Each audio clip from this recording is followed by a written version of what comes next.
오늘 이사야서 9장 6절부터 7절까지 말씀을 통해서 왕으로 오신 예수님이란 제목으로 하나님 말씀을 증거하겠습니다. 성도 여러분, 성탄절 하면 우리는 구유에 누이신 아기 예수를 항상 이렇게 떠올립니다. 근데 구유에 누우신 아기 예수 하면 또 어떤 느낌이 드십니까? 구유에 누워 계신 아기 예수. 혹시 이런 느낌 들고 계시지 않으세요? 사랑스럽다, 귀엽다, 이쁘다, 뭐 이런 느낌이 딱 먼저 들지 않으십니까? 근데 아기 예수로 오신 것은 사실이지만 그러나 우리가 아기 예수를 사랑스럽다, 귀엽다, 예쁘다, 복되다 쪽으로 접근하는 것은 아기 예수로 오신 그 사실에 더 크고 놀라운 것을 놓치는 우를 범하게 됩니다. 성경은 그 아기 예수로 오신 그 예수님은 이쁘신 예수님, 사랑스럽고 귀여운 예수님으로 오셨다는 것을 말씀하고 싶은 것이 아니라 이분이 이 땅에 왕으로 오셨다는 사실을 우리에게 강조하고 있습니다. 이분이 이 땅에 인간의 몸을 입고 아기 예수로 오셨지만 이분이 왕이시라면 그 아기 예수 앞에서 우리의 자세는 전혀 달라집니다. 그분이 왕이신 예수라면 그 아기 예수 앞에 우리는 무릎을 꿇어야 되고 머리를 조아려야 되고 그분에게 철저히 순종해야 되는 자세를 취하는 것이 마땅하고 당연할 것입니다. 그래서 네덜란드의 신학자인데 한국의 고신에 와서 신대원에서 아주 오랫동안 강의한 유명한 교수님이 계십니다. 한국 이름이 고재수라는 그 신학자인데 그분은 뭐라고 말하냐면 성탄절에 예수님을 왕이란 사실을 놓치고 이쁘고 사랑스러운 예수로만 우리가 연상한다면 그것은 마귀의 장난에 철저히 놀아난 것이다. 되게 엄하게 얘기하죠. 악인 것은 사실이지만 그분이 왕이기 때문에 우리는 무릎 꿇어야 되고 엎드려야 되고 그분의 권위를 인정해야 되고 무엇보다도 그분에게 순종해야 되는 사실을 놓쳐서는 안 된다는 것입니다. 오늘 본문은 이사야서 말씀입니다. 이사야서는 구약에서 예수님에 대한 예언, 예수님에 대한 말씀이 아주 풍성하게 기록되어 있는 것이 이사야서입니다. 근데 오늘 이사야서 9장 6절에 이렇게 얘기합니다. 한 아기가 우리를 위해서 태어났다. 한 아기가 태어났는데 우리를 위해서 태어났다. 우리가 한 아들을 모셨다. 그는 우리의 통치자가 될 것이다. 우리를 위해서 한 아기가 태어났고 이 땅에 오셨는데 그분이 누구냐? 우리의 통치자로 오신 분이시다. 놀랍게도 아기라는 말을 쓰는데 그 다음 말이 그러나 이분은 통치자, 왕으로 오셨다는 사실을 우리에게 기억하라고 말씀하고 있습니다. 그러면서 오늘 본문에 이 아기 예수, 왕으로 오신 이 예수님에 대해서 네 가지 이름으로 예수님을 설명합니다. 첫 번째는 기묘라 모사라. 한국에서 부르는 찬양 중에서도 기묘라 모사라 이렇게 부르는 찬양이 있어요. 근데 우리는 기묘라 모사라 하니까 기묘라는 이름이 따로 있고 모사라는 이름이 따로 있다고 생각하는데 실제는 이것을 둘을 붙여서 한 단어로 이해하는 게 좋습니다. 기묘한 모사라 이렇게 이해하는 게 바른 이해입니다. 기묘한 모사라. 근데 영어 성경은 이 기묘한 모사를 뭘로 표현하냐면 원더풀 카운슬러라고 설명을 합니다. 그러니까 놀라운 상담자 이렇게 설명하고 있습니다. 근데 이 말을 실제로는 좀 더 그 본문에 입각해서 이해하려면 어떤 의미냐면 놀라운 계략가, 환상적인 지략가 이런 식의 의미입니다. 왕이십니다. 왕인데 이분은 어떤 분이시냐면 탁월한 지혜, 놀라운 지혜를 갖고 자기 나라를 어떻게 세울 것인지, 이 나라를 어떻게 이끌 시에 대한 분명한 계획을 세우셨고 계획을 갖고 계신 분이시라는 거예요. 여러분, 한 나라의 지도자인데 아주 무능하기가 이를 데 없다라고 생각을 해보세요. 어떻게 나라를 이끌어갈지에 대한 계획이 전혀 없어. 근데 문제가 막 생기는데 이 문제를 수습할 어떤 그런 능력도 없고 지혜도 없어. 근데 더 슬픈 거는 그 문제를 지도자가 다 일으켰어.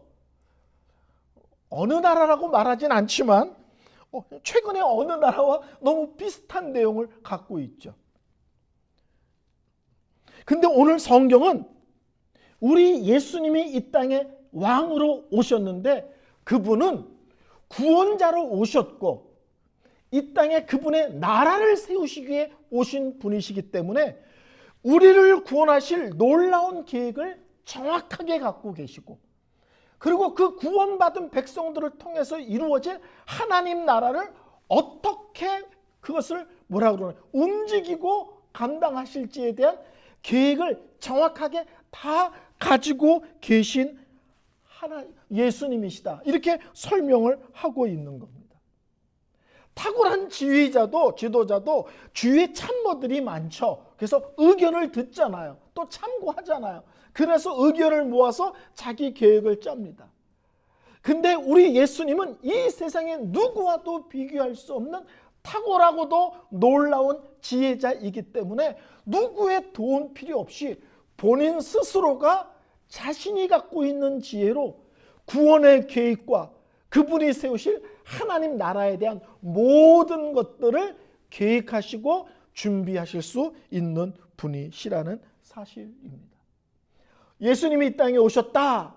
근데 그 예수님에 대한 첫 번째 이름을 하나 붙이는데 기묘한 모사라. 탁월하고도 놀라운 지혜를 갖고 구원에 대한 모든 계획을 갖고 계신 분이시다. 첫 번째 예수님에 대한 이름입니다. 두 번째는 이름은 뭐냐면 전능하신 하나님이라는 이름입니다. 예수님한테 붙여주는 거예요. 여러분, 어떤 사람이 탁월한 지혜가 있어. 근데 능력이 없어. 이거 속 터지죠. 안 그러신가요? 네? 아버지가 땅을 사서 집을 멋있게 세울 수 있는 계획을 다 세워놨어. 설계도도 본인이 다 그렸어. 근데 돈이 없어서 그 집을 지을 수 없어. 그럼 그 계획이 무슨 의미가 있겠어요? 예? 어마어마한 계획을 세웠는데 돈이 없어서 그 지부에 대한 손가락 하나도 뭘 움직일 수 있는 게 없다. 그러면 얼마나 황당합니까? 오늘 성경은 뭘 얘기하냐면 우리 하나님은 탁월한 지혜로 구원에 대한 모든 계획을 짜놓으신 분일 뿐만 아니라 그 모든 계획을 이루실 수 있는 능력도 가지고 계신 분이시다. 근데 그 능력을 어떻게 표현합니까? 전능하신 능력, 전능하신 하나님. 못하시는 게 하나도 없다. 불가능한 것이 하나도 없으신 하나님으로 예수님이 이 땅에 오셨다는 거예요. 야, 구원에 대한 놀라운 계획을 짜셨어. 하나님 나라에 대한 놀라운 계획을 다 세워놓으셨어. 근데 그분은 전능하셔서 그 계획을 친히 몸소 스스로 다 이루어내실 수 있으신 분이십니다. 우리 하나님은 답이 없을 때 답을 우리에게 만들어 내시는 하나님이시죠. 그렇죠? 답이 없으면 끝 아닙니까? 근데 우리 예수님은 답이 없어요. 그럴 때 그래? 그럼 네가 생각하지도 못한 답을 줄게. 이렇게 우리에게 말씀하시고 그 능력을 보여주시는 하나님이십니다. 모세가 이스라엘 백성들을 끌고 나아갔을 때 뒤에는 바로의 군대가 추격해 오는데 앞에는 홍해라는 바다가 가로막고 있습니다. 앞으로 가면 군대에 칼에 맞아 죽고 뒤로 물러나면 바다에 빠져 죽습니다. 답이 없습니다. 그때 우리 하나님이 어떤 일을 행하세요? 놀랍게도 바다를 갈로 육지처럼 걷게 하십니다.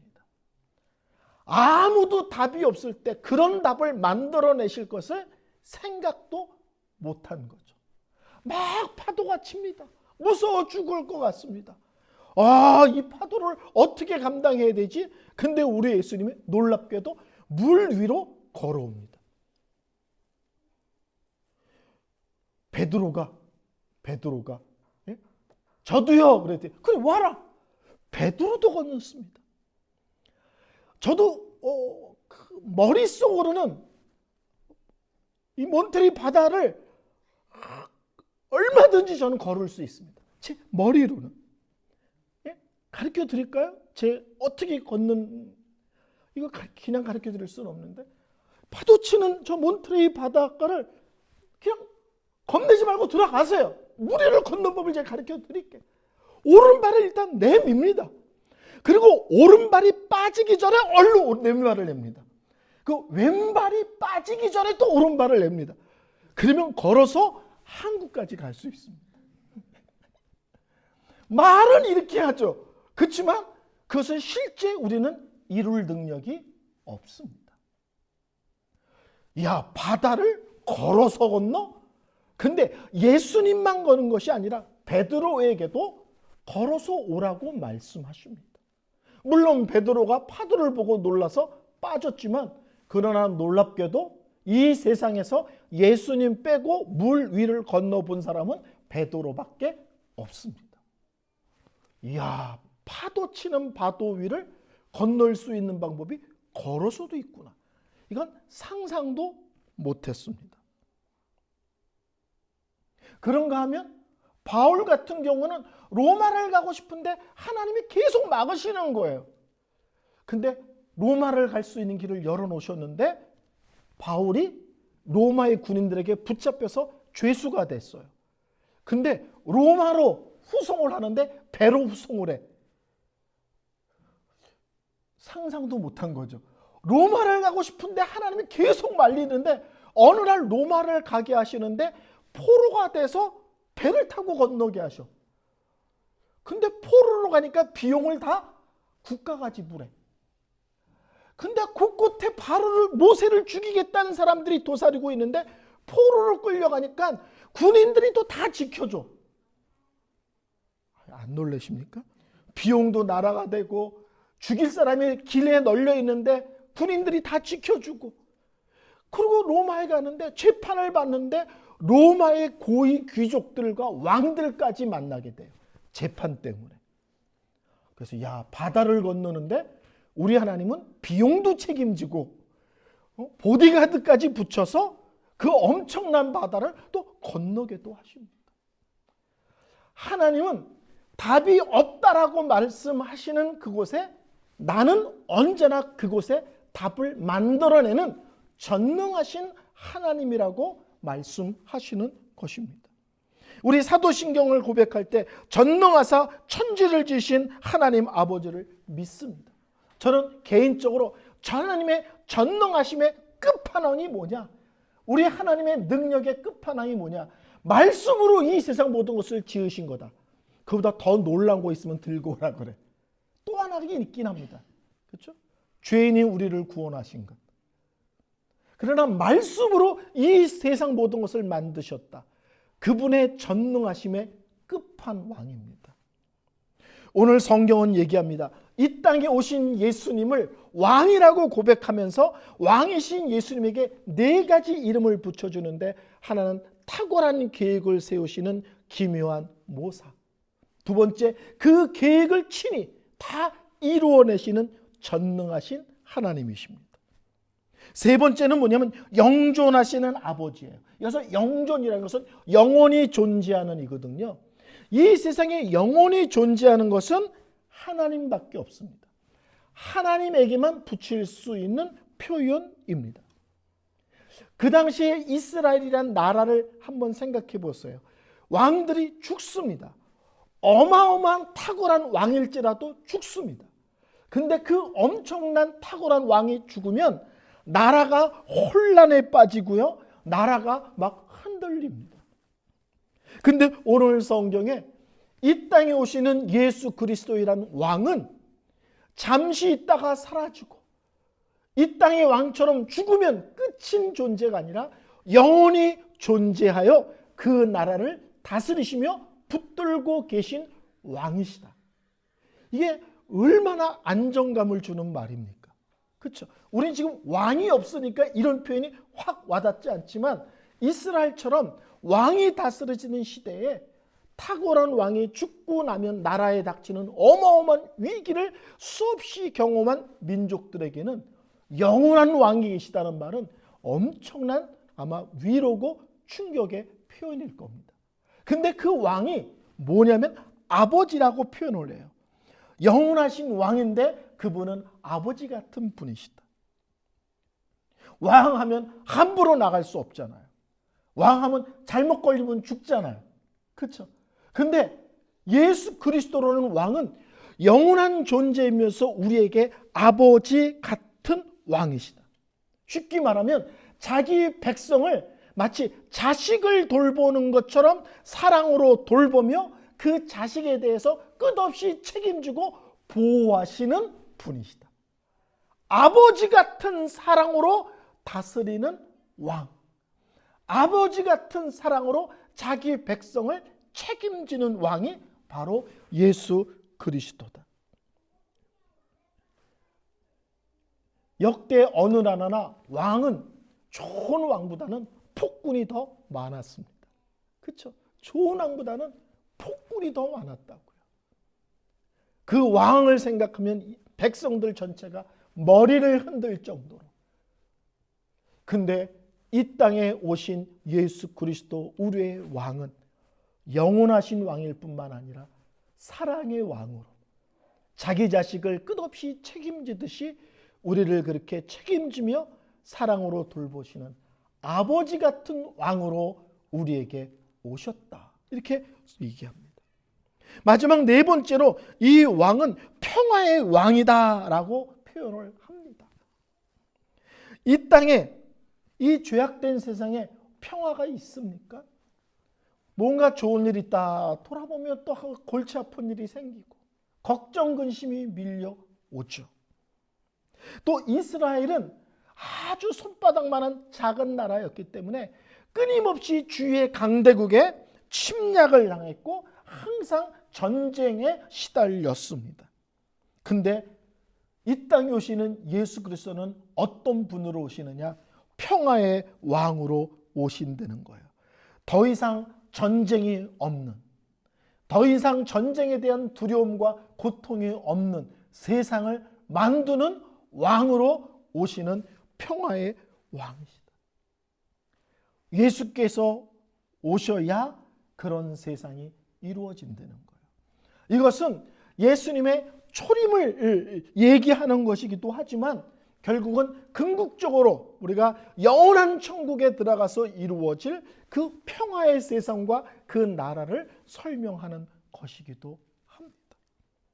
오늘 이사야는 아기 예수가 태어날 거다. 근데 그분이 너희들의 통치자라는 사실을 기억하라 말하면서 네 가지로 우리에게 그 예수님을 설명합니다. 놀라운 구원의 계획을 다 짜고 계신 분이시다. 기묘한 묘사로. 그 계획을 친히 완벽하게 이루실 왕으로 오셨다. 전능하신 하나님. 잠시 있다가 사라지는 왕이 아니라 영원히 존재하면서 아버지의 마음으로 자기 백성을 돌보는 그런 따뜻하고 책임감 있는 아버지로서의 왕으로 이 땅에 오신다. 세 번째는 이 땅의 전쟁뿐만 아니라 모든 사람들이 겪는 고통과 아픔, 궁극적으로 죄 문제까지도 다 해결하사 자기 백성들에게 영원한 평화를 주시는 왕으로 오셨다. 예수님을 네 가지 이름으로 표현하고 있습니다. 6절에. 그러면서 7절에 이런 왕이 다스리는 세상을 7절에 설명합니다. 그의 왕권은 점점 더 커지고 나라의 평화도 끝없이 이어질 것이다. 그가 다윗의 보좌와 왕국 위에 앉아서 이제부터 영원히 공평과 정의로 그 나라를 굳게 세울 것이라. 만군의 주님의 열심히 이것을 반드시 이룰 것이라. 첫 번째가 또 얘기합니다. 이 왕은 어떻게 이 세상을 다스리느냐? 평화로 다스리신다. 시간이 지나갈수록 그의 왕권은 더 커지며 분명해질 것이고, 예수 그리스도가 궁극적으로 주는 평화는 일시적인 평안이 아니라 영원히 우리에게 임할 그런 평화다. 두 번째, 그분은 다윗의 보좌와 왕국 위에 앉아서 이렇게 표현합니다. 성경에서 예수님을 표현할 때 아브라함의 자손과 예수 그리스도의 후손이라는 말을 항상 합니다. 예수님이 오시는데 이분이 메시아인지를 어떻게 아느냐? 아브라함 계열에서 오시느냐? 두 번째, 다윗의 집안에 오시느냐? 그분이 메시아며 그분이 그 다윗의 왕위를 갖고 그분이 나라를 세울 것이다. 그래서 끝없이 예수님 메시아를 설명할 때 다윗의 자손 예수여 이런 말 많이 쓰지 않습니까? 예수님이 그 다윗의 집안에 오셔서 이스라엘 백성에게서 다윗 시대는 가장 아름답고 멋있는 시대였거든요. 그리고 가장 탁월한 왕이었습니다. 그래서 우리 예수님을 그 다윗이 다스리던 그 시대와 그 다윗 왕으로 비교해서 인간이 다스려도 그렇게 좋고 아름다운 일이 벌어졌는데 그 집안에서 진짜 왕이 오신다. 그분은 정말 놀라운 세상을 이룰 것이고 그분이 그 다윗 왕좌에서 영원히 놀라운 나라를 만들어 내실 것이다. 네 번째로 그 나라는 공평과 정의를 바탕으로 굳세게 세워진다. 이렇게 얘기합니다. 우리는 항상 억울할 때가 많죠. 세상 돌아갈 때 불법과 편법이 횡행하는 거 너무 많이 보죠. 없는 자와 연약한 자가 수없이 억울함을 당하는 일을 우리는 많이 봅니다. 예수 그리스도께서 왕이시며 궁극적으로 그분이 세우시고 다스릴 나라는 평화의 왕일 뿐만 아니라 공평과 정의 가운데 세워진 나라다. 억울함이 없다. 예? 약한 자와 연약한 자가 더 이상 속상하며 슬퍼할 것이 없는 그런 나라가 세워질 것이다. 그러면서 어마어마한 말씀을 7절 끝에 합니다. 만군의 주님의 열심히 이것을 반드시 이루실 것이다. 이 모든 것을 이루어내는데 어떻게 이뤄내느냐? 포기하지 않는 하나님의 열심히 이 모든 것을 이루어낼 거다. 이 하나님의 열심이란 말이 엄청난 표현입니다. 여러분, 하나님이 우리를 사랑하기로 결심하고 구원하기로 결심했는데 그것이 내 것이 되기 위하여 어떤 일이 벌어집니까? 포기하지 않는 하나님의 열심이 내 가운데 역사함으로 내가 구원받고 하나님의 자녀가 되는 것입니다. 구원의 놀라운 계획을 하나님이 세우셨습니다. 그 계획이 진짜 영원히 이루어지는 것을 어떻게 가능하다고 얘기합니까? 그 나라가 우리 손에 달려있는 것이 아니라 식지 않고 변치 않고 전능하신 하나님의 열심에 근거하여 그 나라가 이루어질 것이다. 평화의 나라, 공평과 정의의 나라, 아버지의 따뜻함으로 자기네 백성들을 돌보는 사랑의 나라. 이런 나라가 어떻게 가능합니까? 이렇게 질문한다면 오늘 성경은 하나님의 열심히 그 모든 것을 만들어낼 거다. 아멘. 하나님의 열심히, 우리의 열심이 아니라 하나님의 열심이 그 모든 것을 이루어낼 것이다. 그리고 그 어느 날 그 모든 것이 사실이라는 것을 우리 모두 보게 될 것이라고 말씀합니다. 설교를 결론 내리겠습니다. 성탄절, 아기 예수가 이 땅에 태어났습니다. 그 아기 예수를 기억하면서 우리가 생각하고 고백하고 마음 중심에 담아야 될 내용은 이분이 하나님의 아들이시다. 이분이 우리에게 오신 유일한 구원자시다. 그리고 이분이 이 세상 모든 것을 다스리실 영원한 왕이신 분이시다. 아기 예수를 사랑스럽다, 귀엽다, 이쁘다, 복되다로 가지 마시고 아, 이분이 하나님 아들이시구나. 아, 이분이 나의 유일한 구원자시구나. 아, 이분이 영원한 왕이시구나. 여기에 근거하여 성탄절을 기억하고 이 땅에 오신 예수님을 다시 고백하는 모습이 되기를 바랍니다. 그분은 우리가 순종해야 될 분, 그분은 우리가 무릎을 꿇어야 될 분입니다. 이 땅에 사랑과 평화의 왕으로 오신 예수님을 찬양합니다. 성도 여러분, 메리 크리스마스. 예.